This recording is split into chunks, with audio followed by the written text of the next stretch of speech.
এত সুন্দর সুন্দর ফুলের গাছগুলোকে কেন কেটে ফেললাম? সো হ্যালো বন্ধুরা, কেমন আছো সবাই? আর এখন আমি আমার পায়রাগুলোকে খাবার দেব। আর দেখো কি সুন্দর খাচ্ছে ওরা।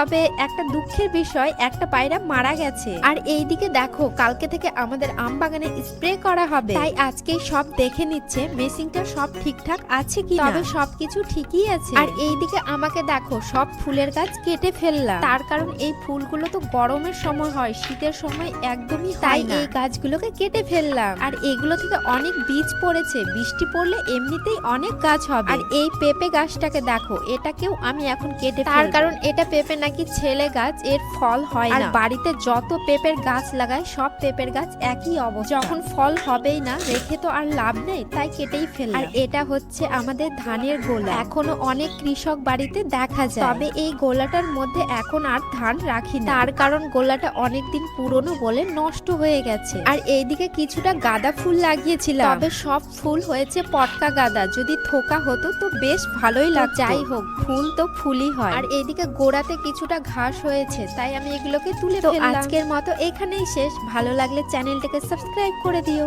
টাটা।